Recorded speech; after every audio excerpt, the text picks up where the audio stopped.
if you are feeling, oh, I don't want to hurt the other person's feelings or whatever, you will hurt the other person's feelings more if you have to have this conversation again in 2 months' time because it wasn't resolved in the first place.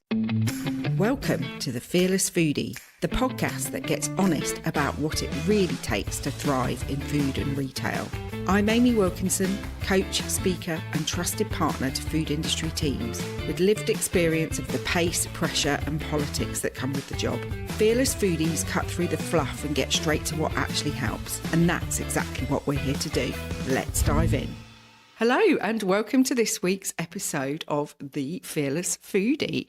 This week I am joined by a special guest, Angharad Ross, who is a Fearless Foodies executive coach. Hi, Angharad. Hello, thanks for having me. Oh, I'm so excited for this conversation. So Angharad and I have been working together probably about 6 months now, a little bit longer, and we've run some training courses together recently. And I was like, I've got to get this lady on the podcast and talking about having bold conversations at work. So a lot of the stuff we've been doing together, hasn't it? It's been about communication skills and sometimes having those difficult conversations, but also sometimes putting your big brave pants on.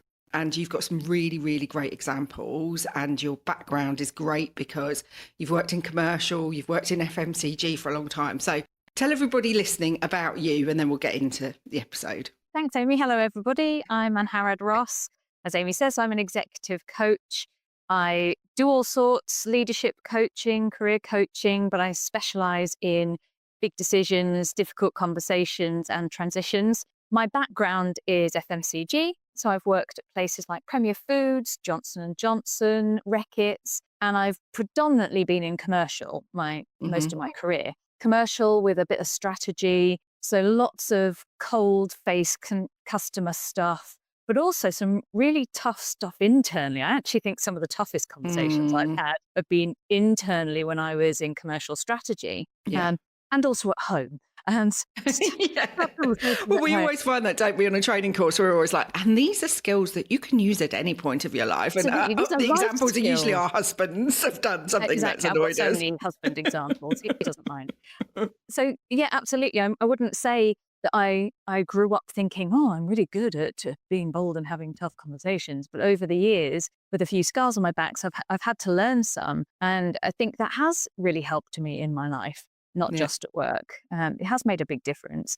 And it also helps me be a better coach now because sometimes you've got to ask challenging questions to help someone think a bit differently. And it's not always comfortable to face yourself, is it? Yeah. Well, no, exactly.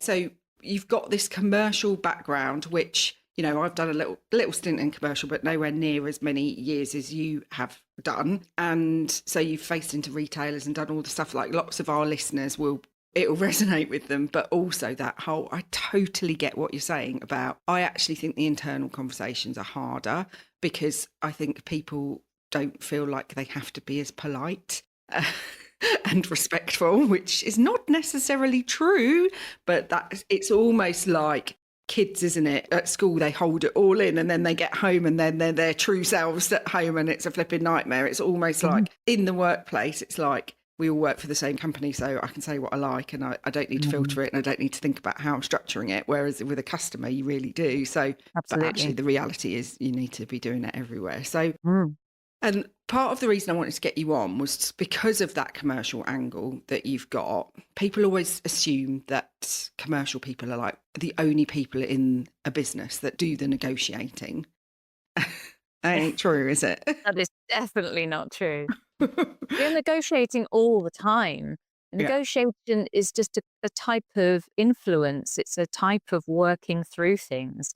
And we're doing that all the time. And as I said, I actually think internal negotiations influencing communication is the toughest because you've got a relationship that you extra want to preserve, if that makes sense. It matters so much more in different levels that you haven't got that distance, I suppose, that you sometimes have, as in a customer works for their organization, you work for yours. This is just about the organizations. It sometimes, for some reason, feels a bit more personal, I think. Internally. But absolutely, commercial people are not the only people having negotiations, influencing, having tough conversations. Yeah. But there is a lot to be learned from commercial people, because you have to, it's almost like a core competency that is expected of you. Yes, and we get more practice. Yeah, exactly. And that Exactly. is fundamentally probably the biggest difference. Yeah. We just get to do it more. Yeah. And the more And you therefore do you, it, the better you get and the more comfortable you get with the discomfort because of yeah, practice. yeah. And I know at the heart of your ethos around communicating, influencing, negotiating, whatever you want to call it, is about honesty and being honest. So tell us about that and why you think that is so important. I fundamentally believe the world would be a better place if everyone was more honest.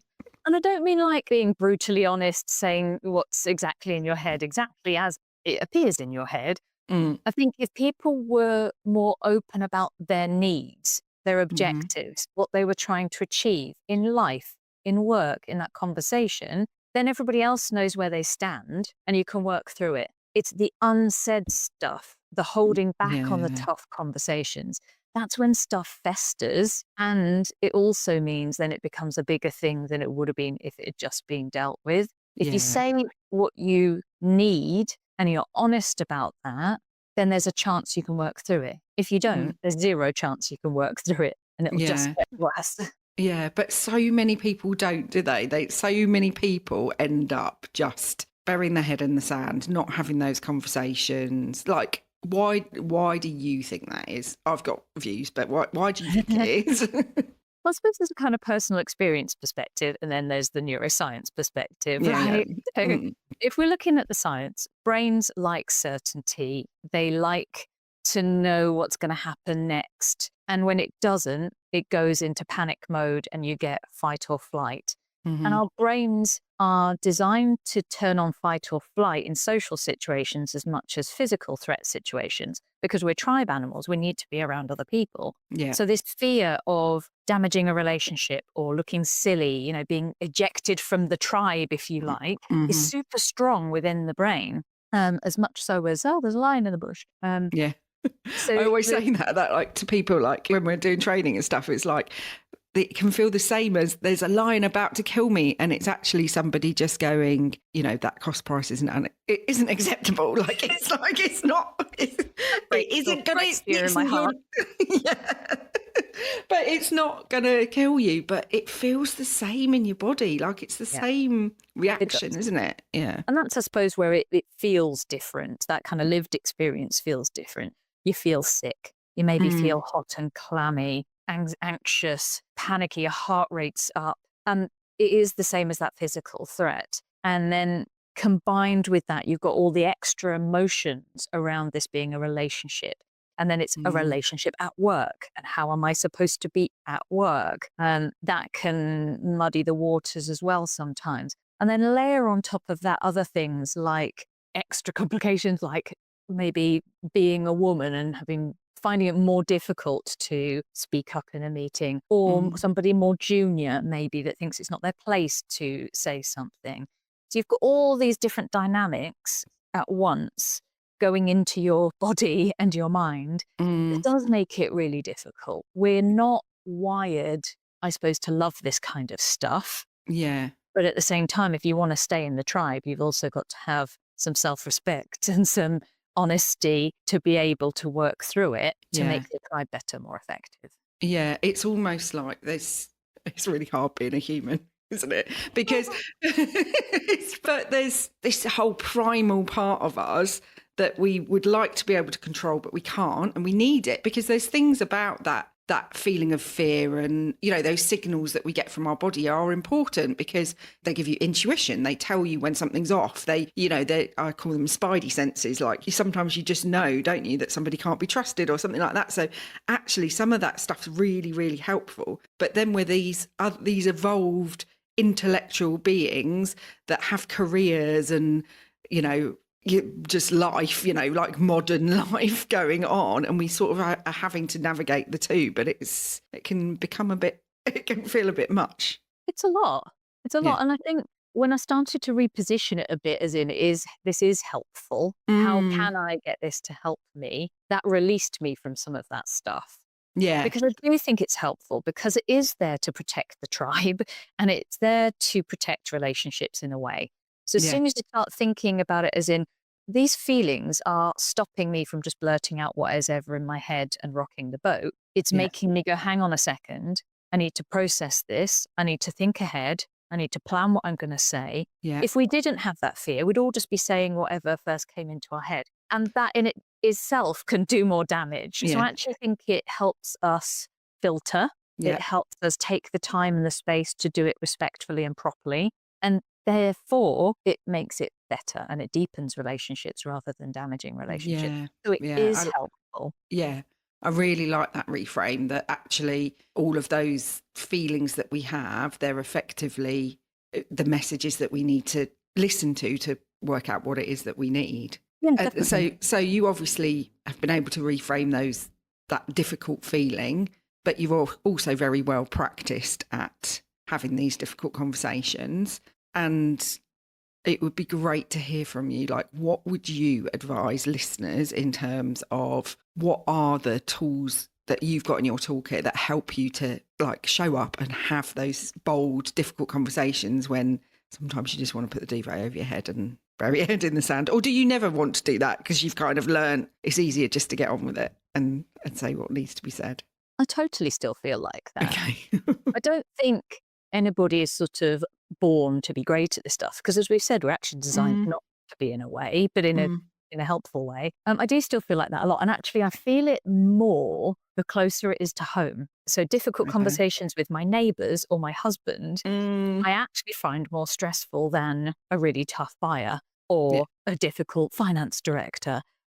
Because of that trigger, I suppose, of it being closer to home, it being even more important, even more personal.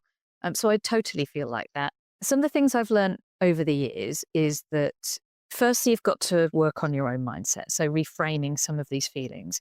It's okay that I'm feeling like this. It's perfectly normal. How can I get it to help me? So there's almost getting yourself in the right frame of mind first, and then spend a bit of time thinking about it. I'm a natural planner. I will get a spreadsheet. I'll write things down. I'll make myself some notes. But it doesn't have to go that far, right? But sitting down for a minute and thinking, why am I feeling uncomfortable about this? Why do I need to do this? How do I want the other person to feel? And actually plan maybe a couple of words or phrases just to get it going. Because once you're going, it's not that bad. Yeah, it's the started. How do I broach this subject kind of thing. Absolutely. Yeah. And you stop for a minute and you think about that and you plan how you're going to say it to get the response that you want to enable a productive conversation. That just takes a lot of the worst bit out of it, and then you get rolling and you realize it's actually not that bad. And you've prevented the defensiveness from just saying what's in your head. Because you've stopped and planned and managed that. And then I keep coming back to practice, but the more you avoid these conversations, the better you get at them. I actually think in the height of my commercial difficult conversations part of my career, it was like driving. I didn't even think about it. You just go straight into it. Yeah. When I'm less practiced, I suppose I'm having different kinds of tough, bold conversations now that I feel very comfortable with now that I might not have felt comfortable with then. Yeah. But come to a negotiation or something now, it's not as automatic. The muscle is not as strong. Yeah. So I now have to, again, go back to mindset, plan a little bit more rather than it being on autopilot. And you'll see commercial people, before they ring a buyer, they will sit and make a couple of notes, even for a couple of minutes. And that's what they're doing. And it becomes more practiced. You don't pick up the phone until you've thought about it, right? Yeah. There's a couple of things, isn't there? There's the power of the pause. And I see so many people that go from meeting to meeting to meeting and don't actually, before they go into that, think about what it is that they want to get out of that conversation and how they want the conversation to go, because they don't have time. But I'm like, make time, make that previous meeting. It doesn't actually take that long. It's just you've got to get your brain out of fight or flight to just get it, thinking well. But there's also so much power in that practice thing. And I think even for people listening, it isn't necessarily about all that practice being the exact conversations you're going to have. It's the more you get comfortable with discomfort and have just more uncomfortable conversations at home, around the place. But also, and I know when we do courses, people are like, oh God, if you mention anything like role play. But there is so much value in practicing exactly what you're going to say before you go into a meeting with a friend or a colleague, because it's like working out the words that you're going to stumble over. Like, actually, I can't say it that way. It doesn't feel genuine to me. Or, oh no, that sounds too passive. Like, actually trying that stuff out can be really helpful, can't it? Oh, hugely. And I hate role play as much as the next person, but it is really helpful. All right, time to give a quick shout out to the people making this podcast happen. These are the brilliant sponsors backing bold, fearless conversations like this one. Let's hear from them. Ensuring food safety and quality is crucial. That's why businesses trust Microsearch Laboratories, part of the IFP Labs group. UCAS accredited Microsearch offers microbiological, nutritional and allergen testing for food, drink and water, delivering fast results and expert support. With over 30 years of experience, trusted by leading manufacturers and retailers, and a commitment to sustainability, Microsearch is your partner in product safety. Visit micro-search.co.uk to learn more. At Fearless Foodies, we've walked the walk. Our one-to-one leadership coaching gives you space to think, speak freely, and get clear on what matters. It's practical, supportive, and always tailored to you. Delivered by experienced coaches who understand the realities of working in the fast-paced world of food manufacturing and retail. Head to fearlessfoodies.co.uk to find out more. And we're back. Let's dive right in. And if role play really is that step too far for you, visualization can help a lot.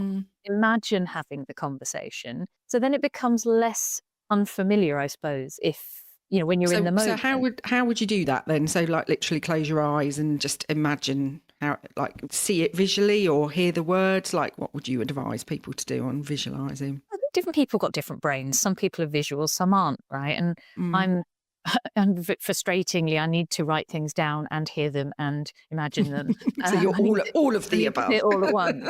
So for me, sitting in front of a blank piece of paper and just taking those few minutes to scribble some notes, I then imagine how the other person, is going to respond to what I've just said. And if I think, that's not going to go down so well, then I go back to it and say, okay, opening like that is not going to work, is it? Yeah. So what's the word that I think is going to trigger them here? Let me change that. Let me think about this differently. How can I make this more of a point of curiosity rather than something that sounds judgmental or blamey? So for me, that's how I do it. But everybody's going to be different. And I do think role play, you can't beat role play. But imagining the other person and making sure they're included in your thinking, be that role play, visualization, the prep you do, will change the way you prepare for it to make sure certainly the beginning bit lands as you want to. If someone gets defensive and shuts down early on in a conversation, so hard to reopen that. Yeah. And that's when you have to judge it and take a time out and try again another time, right? Because the conditions aren't always perfect for these conversations. And I learned quite early on in my career the very hard way the day I got chucked out of a major retailer because By security or? By security, Oh because a buyer got so het up with me because I'd said no to a load of money or something. And it just we ended up being loggerheads. And she was getting so angry with me. She was getting emotional. She was like, get out. And I was like, well, hang on a second. She was like, no, get out. And then that's when security got involved. But I misread that whole situation. I thought, I've traveled all the way here. I want to get this done. Right. But she was clearly not in the place to get that done. I'd misread the situation. I was poking the bear instead of calming things down. And I learned the hard way there that it's better to take a time out if you aren't getting the response you need or the environment's not right to have the conversation and come back to it than do more damage and it end up not being productive at all.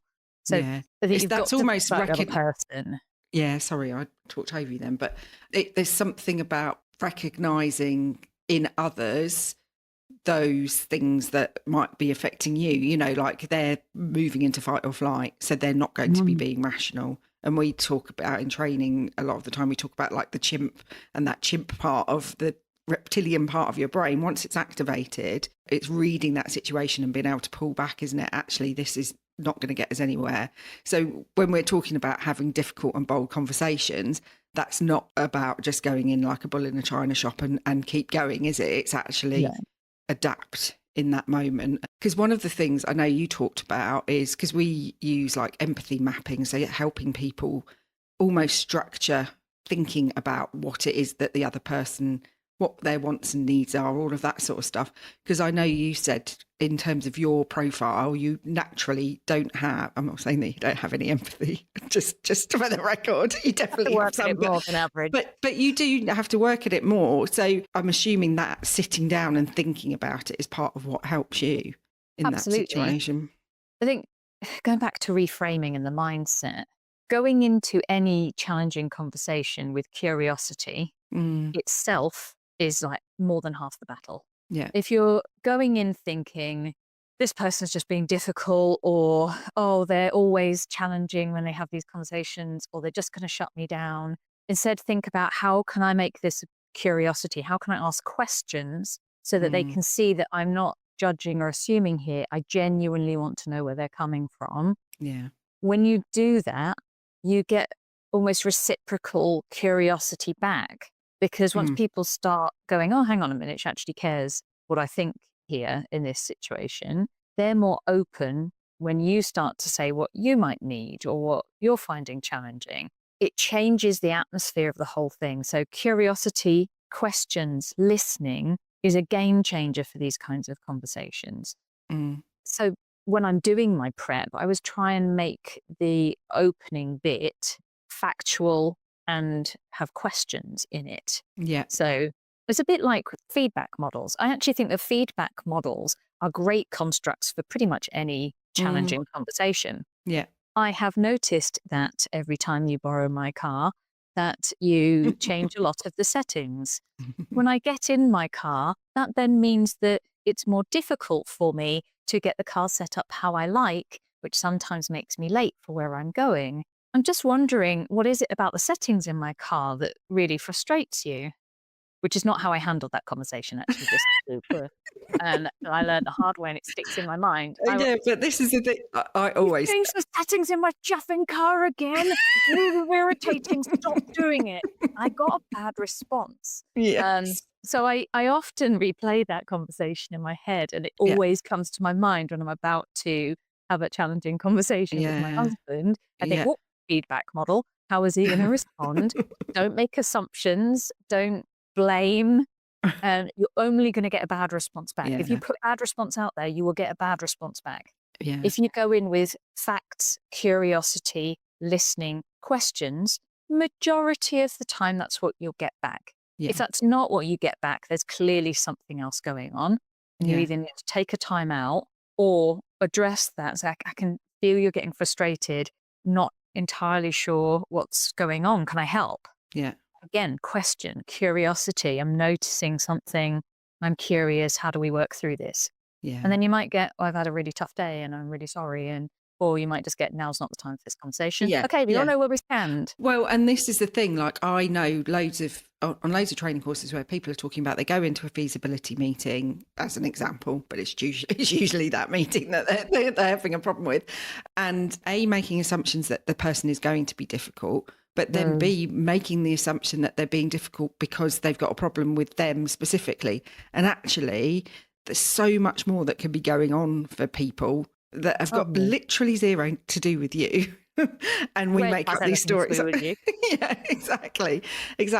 But I think it's a point worth raising as well, in terms of there will be people listening that have oodles of empathy, and sometimes that can do you a disservice as well. So from my perspective, I know that sometimes I will just put other people's, well, a lot of the time, put a lot of other people's needs ahead of my own, and just assume that, like, almost, what's the word I'm looking for? Not that I'm the underdog, but they're more important than me. And I think when it comes to those bold conversations, you've got to, in your mind, you have to have a level playing field, regardless of seniority or any of that sort of stuff. It's a human versus a human, isn't it? But sometimes that can sort of play out, almost being too empathetic and worrying too much about, you've still got to get your point across, right? 100%. And I think that being very empathetic is an incredible strength. And just like every strength, it has its dark side. Yes. And that, I think, comes back to the repositioning, the reframing mindset stuff we were talking at the beginning. If you know that about yourself, plan for it a bit. Mm-hmm. And the thing about having bold, sometimes challenging conversations is everybody benefits from it. Mm. And if you think this is actually going to help that other person, if I'm honest, Yeah. because it will help our relationship, because it means we're having a conversation once, not 3 times, because we weren't actually honest or able to move forwards in a long-term way here. Mm. It helps them to understand where I'm coming from. It helps them to be heard. It helps them to move forward with me in a productive way. So if you think about it as in actually me being honest and saying what I need, what I feel, is helping both of us and is not actively doing a disservice to me, it's better to do that. It's in service of the other person as well as yourself. It's not a self-interested thing here. I think when people think of, when you say things like negotiations, they all get all, and they also think that it's some kind of like push of power or, trying to dominate somebody else. All it is agreeing the terms of something. Yeah. And I think it's the same with a difficult conversation. It's almost like agreeing the way we're going to move forwards together here for the long run, for our relationship. Same with influencing. This is all about how we work together to get our shared goals. Yeah. So it's finding that win-win bit, isn't it? It's never about I'm going to beat you up or I'm the winner of this conversation. It's how do we both win? It's almost reframing it as problem solving all the time, isn't it? I do think it's genuinely problem solving. Yeah, that's a great way to describe it.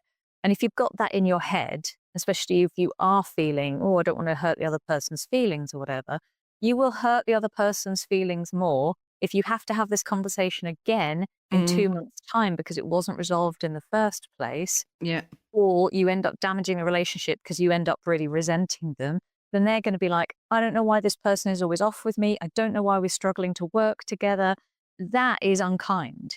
And it reminds me of one of my favorite phrases. Brene Brown has I love a bit of Brene. Love a bit of Brene. She's got so many sound bites. Yeah. It's to be clear is to be kind. To be unclear is to be unkind. And I've got it on a postcard somewhere in the office. It's so important. Yeah. So actually the kindest thing you can do to anybody is to have a bold conversation. Yeah. I can think of certainly a relationship that went on 6 months longer than it should have because I wasn't willing to have that bold conversation. And then it came to a head and it was way worse than it could have been. Yeah. Yeah. And it applies in all walks of life. And I would say that so often it's those conversations where you're building up to it and you've been avoiding it. And then you do it, even though it's really uncomfortable, and then it's done and you just can breathe a sigh of relief, can't you? It's like actually so much better to just do it and get it out of the way rather than letting it fester and keep you awake at night for however long. And that's, I think, we have to find what balance works for you in terms of the prep. So if you spend too long thinking about something, you almost think yourself out of it, you get more anxious. So there's a balance, I think, between the pause, and I think pause is a good word for it. It's a pause. I used to only take a couple of minutes before I was picking up the phone. It's not a procrastinate, is it? It's just a... No, it's a stop and think. What words am I going to use? How are they going to take this? What do I need to tweak? Is this the right moment to be doing this? All those little things, but not overthinking it for days, hours. It's best to just do it pretty quickly, rip the plaster off. I had somebody put some time in my diary the other week, and it was to talk about being on a radio show. And so I was like, oh, that'll be interesting. Turns out they wanted to record there and then. So we were straight in. I hadn't done any prep.